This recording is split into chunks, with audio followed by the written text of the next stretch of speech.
Selesai menjalani raid dadakan, Jinwo ternyata langsung menemui Jinho yang sudah menunggunya di restoran. Dari percakapan keduanya, akhirnya diketahui kalau ayahnya Jinho sudah tahu semuanya tentang Jinwo dari salah satu hunter yang dia selamatkan di dalam Red Gate. Sementara itu, meski sudah berjanji merahasiakannya dari publik, Ki-hun ternyata melaporkan bantuan Jinwo kepada ketua serikatnya Choi Jong-in. Mendengar bagaimana Jinwo bisa menyelesaikan sebuah dungeon rank A sendirian, Choi Jong-in jadi merasa malu sendiri dengan gelar Ultimate Soldier yang dia sandang. Di hari berikutnya, banyak sekali wartawan yang berkumpul di depan gedung evaluasi hunter untuk meliput konferensi pers dari aktor papan atas yang bernama Lee Min-sung. Para wartawan langsung heboh begitu melihat Pak Baek dan Choi Jong-in tiba-tiba muncul di parkiran. Mereka pikir kedua ketua serikat tersebut sama-sama tertarik untuk merekrut sang aktor begitu hasil evaluasinya keluar. Padahal faktanya, keduanya nyaris perang dingin gara-gara rebutan Sung Jinwo. Jinwo-nya sendiri terlihat bingung karena banyak sekali wartawan di hari hasil reevaluasi hunternya akan diumumkan. Setelah melewati kerumunan wartawan, Jinwo dihadang oleh bodyguardnya Lee Min-sung ketika akan masuk ke dalam gedung. Namun bahkan Lee Min-sungnya sendiri pun tidak bisa berbuat banyak begitu Pak Go keluar menyambutnya secara langsung. Lee Min-sung yang kesal karena acaranya jadi terganggu, lalu menyuruh bodyguardnya untuk menyelidiki Jinwo. Tapi Lee Min-sungnya sendiri malah dicegat oleh agen Jinchul ketika akan masuk ke dalam gedung, padahal setengah jaman lagi rencananya dia akan menjalani evaluasi peringkat hunter. Dan meski dia sudah pamer punya kenalan orang dalam, agen Jinchul tetap tidak bergeming. Bahkan dia sampai memasang ekspresi mata menyala untuk mengusir sang aktor. Nah, karena sudah banyak yang melihat kemampuannya saat melawan para High Oak, Jinwo memutuskan untuk menunjukkan pasukan tentara bayangannya yang jumlahnya lebih dari 100. Pak Baek, Pak Choi, sampai Pak Go pun langsung melotot kaget begitu merasakan energi sihir yang Jinwo pancarkan. Alhasil, sertifikat Hunter level S-nya Jinwo langsung keluar saat itu juga. Tapi karena salah paham dengan peringatan dari Pak Baek, Jinwo terpaksa harus menghadapi sekumpulan wartawan yang sudah menunggu di depan gedung. 10 menit sebelum hasil reevaluasi Jinwo keluar, Lee Min-sung mengumumkan akan pensiun menjadi artis untuk mengabdi sebagai seorang hunter di depan para wartawan yang dia undang. Padahal niat sebenarnya dia hanya ingin menghindari wajib militer saja. Tapi rencananya langsung berantakan begitu halaman web asosiasi mengumumkan kalau Jinwo adalah hunter level S ke-10 Korea. Semua orang yang pernah bersinggungan dengan Jinwo akhirnya jadi tahu level Jinwo yang sebenarnya, termasuk ayahnya Jinho yang ternyata tujuannya mendirikan serikat Yojin adalah untuk mengumpulkan para hunter yang loyal guna menjadi pelindung bagi keluarganya. Karena menurutnya, kekuatan dan kekuasaan sebuah negara sebenarnya berada di tangan para hunter. Bahkan ada kasus di mana seorang hunter kekuatannya setara dengan kekuatan militer satu negara. Maka dari itu, dengan senang hati dia akan menyerahkan serikat Yojin kepada Jinho yang sekarang justru menolaknya karena ingin mendirikan serikat sendiri bersama Jinwo. Di sisi lain, begitu melihat cara Jinwo menghindari para wartawan, Pak Baek langsung curiga kalau Jinwo adalah seorang hunter yang bisa terus leveling. Setelah resmi menjadi seorang hunter level S, Jinwo pergi ke sebuah toko untuk menjual Orb of Avaris demi bisa mendapatkan uang cash untuk membeli sesuatu yang bisa melindunginya dari panasnya api di dalam Demon Castle. Ternyata, item semacam itu tersedia banyak di toko yang Jinwo datangi. Namun karena harganya sangat mahal, jadinya tidak mereka pajang di internet. Nah, ketika diajak masuk ke ruangan penyimpanan, Jinwo merasa aneh. Kenapa dagangan mahal mereka hanya dipajang di balik kotak kaca yang tipis? Meski sempat bilang kalau kaca tersebut dilapisi dengan sihir pelindung yang kuat, tapi begitu melihat Jinwo serius ingin mencoba memecahkannya, si Sales langsung panik dan mengatakan bahwa sejujurnya mereka telah melakukan MOU dengan serikat Hunters terkait keamanan mereka. Kemudian saat melihat-lihat koleksi pisau di toko tersebut, Jinwo akhirnya tahu kalau pisau-pisau yang ada di item store bisa dia jual kembali dengan harga mahal di dunia nyata. Sehingga Jinwo memutuskan untuk tidak jadi menjual Orb of Avaris. Di tempat lain, Pak Baek yang curiga kalau Jinwo adalah tipe hunter yang bisa terus bertambah kuat, akhirnya menyerah untuk bisa merekrut Jinwo. Sebelum pergi menjalankan misi, Jinwo menempatkan salah satu bayangan Panglima High Oak sebagai kodam bagi Jin Ah. Jinwo lalu sekalian menyebar bayangannya untuk melindungi warga satu komplek. Keesokan harinya, dengan diantar oleh Jinho, Jinwo bertandang ke World Tower yang merupakan titik lokasi untuk bisa masuk ke dalam Demon Castle. Dengan jubah angin dan cincin tanpa nama yang dia dapatkan dari rumah lelang, Jinwo merasa sudah siap untuk menjalankan quest yang kali ini adalah membunuh Raja Iblis Baran yang tinggal di lantai paling atas. Dan begitu portal antar lantai terbuka, Jinwo langsung naik ke lantai 76 melanjutkan titik lokasi yang berhasil dia unlock sebelumnya. Begitu sampai di TKP, Jinwo langsung memberikan Orb of Avaris kepada Tusk dan menyuruhnya menghabisi setiap iblis yang ada. Dengan level Tusk yang aslinya sudah tinggi dan kini diperkuat dengan Orb of Avaris, kekuatan serangan sihirnya benar-benar membuat Jinwo merasa takjub. Di tempat lain, ayah Jinho resmi didiagnosa mengalami gejala tidur abadi seperti ibunya Jinwo. Di waktu yang sama, seekor monster semut bersayap berhasil mendarat di pesisir pantai terluar Jepang. Di sebuah pulau terluar di Jepang, dua orang hunter rank Reng D dan E mendapatkan tugas patroli rutin untuk mendeteksi kemunculan gate secara dini agar tidak terjadi dungeon break. Di saat itulah seekor monster semut bersayap tiba-tiba muncul di depan mereka. Di waktu yang sama, di dalam Demon Castle, Jinwo yang tidak bisa mengekstrak jiwa iblis yang sudah dia kalahkan memutuskan untuk membagi pasukannya menjadi 6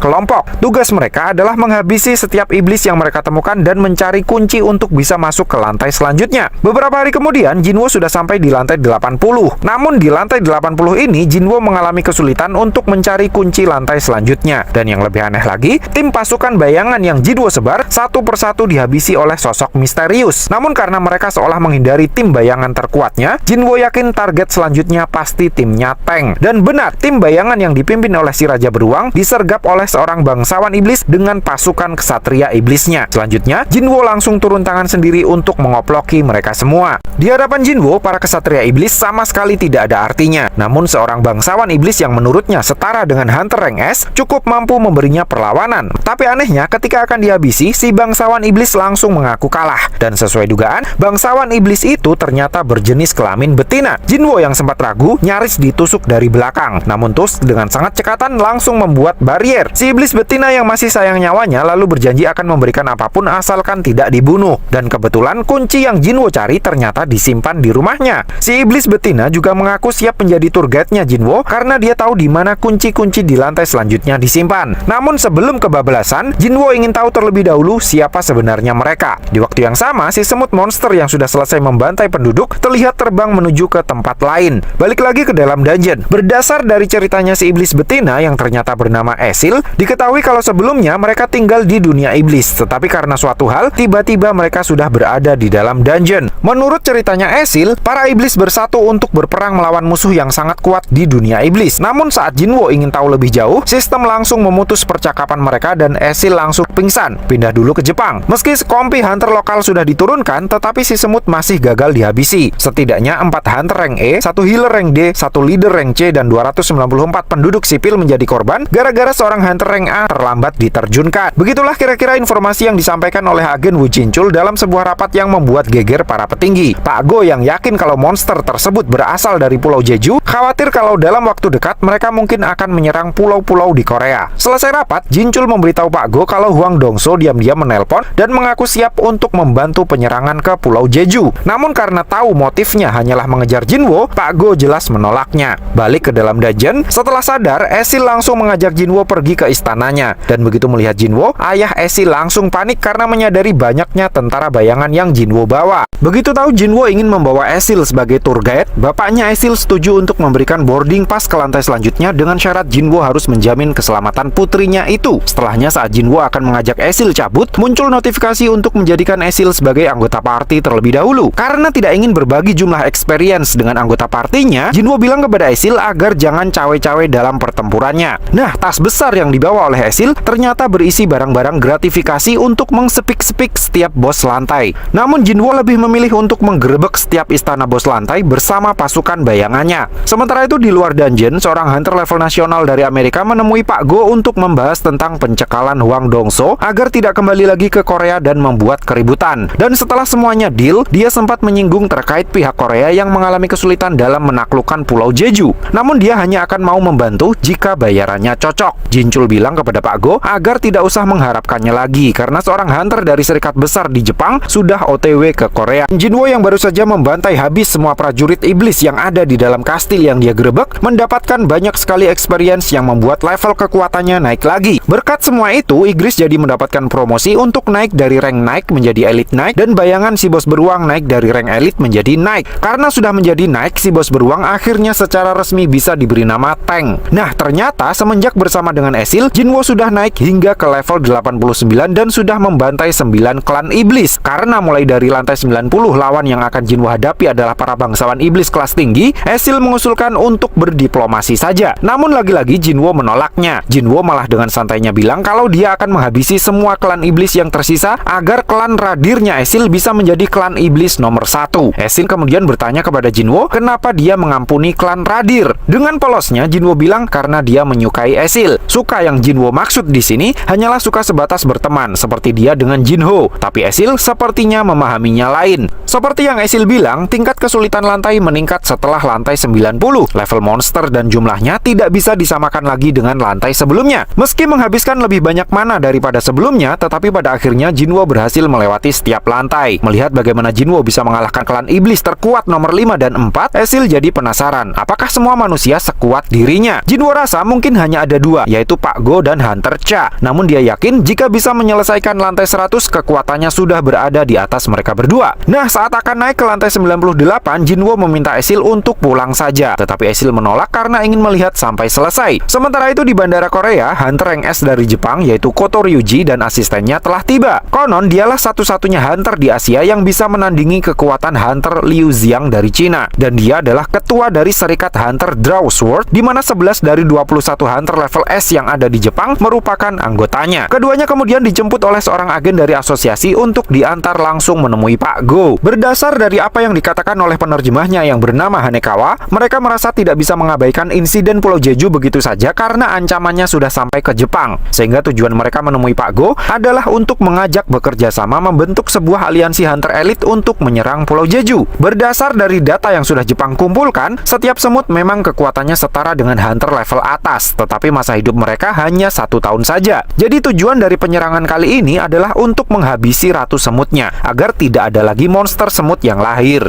Rencananya 10 dari 11 Hunter rank S dari Serikat Draw Sword, termasuk Koto Ryuji sendiri, akan menjadi umpan untuk menarik semua monster semut keluar dari sarangnya. Setelah ratu semut ditinggal sendirian, Hunter rank S Korea akan masuk dan menghabisinya. Meski terdengar sangat menjanjikan, tetapi Pak Go terlihat masih mempertanyakan apa tujuan Ryuji yang sebenarnya. Sementara Ryujinya sendiri sepertinya mengincar titel Hunter level nasional dengan menyelesaikan raid di Pulau Jeju. Begitu melihat penampakan Raja Iblis Baran, Jinwo merasakan aura yang tidak biasa hingga membuatnya merasa ragu apakah dia bisa menang melawannya atau tidak. Terlebih lagi, si Raja Iblis mengendarai seekor naga terbang yang tentu saja akan membuatnya sangat sulit untuk mendekatinya. Namun begitu menyadari kalau naga tunggangan si Raja Iblis punya nama, Jinwo yang curiga kalau si naga bukan termasuk dari klan iblis, jadi penasaran apakah jiwa sang naga nantinya bisa dia ekstrak atau tidak. Dan pertempuran pun dimulai dengan disummonnya pasukan dari neraka oleh si Raja Iblis Baran yang jumlahnya ada lebih dari 1000 prajurit. Esil yang mulai ketakutan terus bertanya kepada Jinwo apa yang mesti mereka lakukan. Namun Jinwo tetap diam saja. Ternyata dia menunggu para tentara iblis itu masuk ke zona yang di cover oleh Domain of the Monarch, sehingga tentara bayangannya bisa langsung menyerang dengan kekuatan yang sudah ditingkatkan sebesar 50%. Melihat bagaimana tentara bayangan Jinwo bertarung, Esil jadi terkagum-kagum. Namun hatinya mulai ragu harus berada di pihak siapa. Begitu dia ingat kalau dalam peperangan kali ini Jinwo lah si antagonisnya. Keraguan Esil perlahan sirna saat sang Raja Iblis menjatuhkan hujan petirnya dan Jinwo langsung melindungi Esil di balik jubah anginnya. Sadar kalau sihir petir Baran bisa menghabisi semua tentara bayangannya dalam sekejap dan membuatnya harus kehilangan banyak mana untuk meregenerasi mereka kembali, Jinwo memutuskan untuk segera naik ke atas menara lalu melompat menyerang bagian sayap sang naga agar tidak bisa terbang lagi. Namun usahanya itu nyaris berbuah kematian saat sang Raja Iblis menggunakan pedang besarnya untuk menangkis serangannya Jinwo, lalu mengoploknya hingga terlempar jatuh dari langit dan setelahnya ditembak dengan biju dama petir yang sangat dahsyat. Untungnya di saat kritis, Tusk langsung berinisiatif menyerang balik menggunakan sihir apinya. Berkat Orb of Avaris yang ada di tangannya, sihir apinya Tusk tidak hanya berhasil menahan dan membelokkan meriam petirnya Baran, tetapi bahkan bisa memukul balik serangannya itu hingga berhasil mengenai satu sayap naganya Baran, dan sang Raja Iblis beserta naganya pun langsung nyungsep ke tanah. Pertarungan yang sebenarnya antara Sung Jinwo versus Raja Iblis Baran pun akhirnya masuk ke tahap selanjutnya. Sebenarnya memanggil bayangan yang sudah dia simpan sama sekali tidak membutuhkan mana, tapi ketika pasukan bayangannya itu dihancurkan musuh, mana Jinwo akan banyak tersedot untuk meregenerasi mereka kembali. Namun rumus semacam itu sepertinya tidak berlaku bagi Raja Iblis Baran. Di sisi lain, jika tidak dibantu oleh Tusk, Iron, dan Igris, mungkin saat ini Jinwo sudah habis. Tetapi meregenerasi kembali kesatria bayangan rank tinggi seperti mereka menyedot mana yang cukup besar. Meski sempat berhasil menancapkan banyak pisaunya ke tubuh Baran, tetapi itu semua masih belum cukup untuk mengalahkannya. Bahkan kedua pisau Jinwo sampai terlepas gara-gara tidak kuat menahan biju dama petir Baran yang ditembakkan dari jarak dekat. Untungnya Jinwo cukup cekatan untuk langsung memegangi kedua tangan Baran, tapi dalam posisinya ini dia tidak akan bisa lagi menghindari biju damanya Baran. Di saat itulah Esil melempar senjatanya ke arah kepala Baran dan membuat si Raja Iblis langsung terdistrak. Jinwo yang tidak mau kehilangan kesempatan langsung memelintir kedua tangan Baran hingga putus, lalu mengakhiri perlawanannya dengan satu uppercut berkekuatan maksimal.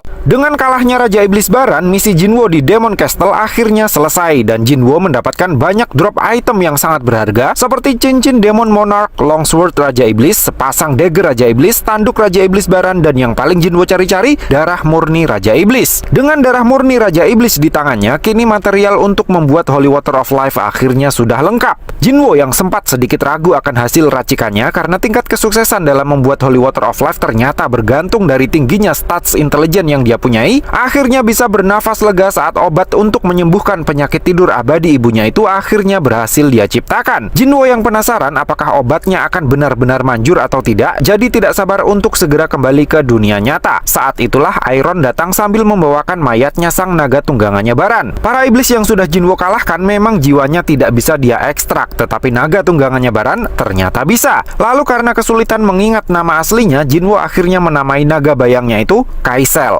Setelah misinya dikonfirmasi selesai, Jinwo mendapatkan runestone pertukaran bayang, bonus stats 30, dan julukan baru sebagai pemburu iblis. Dengan memecahkan runestone pertukaran bayang, Jinwo kini punya kemampuan untuk bertukar posisi dengan bayangannya. Jinwo kemudian langsung berpamitan kepada Isil dan meminta maaf karena tidak bisa mengantarnya pulang. Lalu dalam sekejap mata, Jinwo sudah sampai di kompleks apartemennya. Selanjutnya, Jinwo memanggil Kaisel dan terbang melintasi langit malam kota Seoul. Sementara itu di gedung divisi pengawasan, agen Jinchul terlihat sedang menjelaskan tentang rencana penyerbuan ke Pulau Jeju kepada Pak Go. Dari apa yang dia sampaikan, para semut kecuali para pengawal ratu memang meninggalkan sarangnya saat 3 kali percobaan raid ke Pulau Jeju dulu. Masalahnya mereka bisa saja kembali sewaktu-waktu. Maka dari itu, para hunter dari Jepang akan menggunakan sinyal pengganggu untuk menghalangi komunikasi antar para semut. Saat itulah tiba-tiba Pak Go tersentak karena merasakan pancaran energi sihir yang sangat kuat. Begitu juga dengan Pak Baek dan mantan hunter Min Byung-gu yang sedang minum-minum di sebuah angkringan.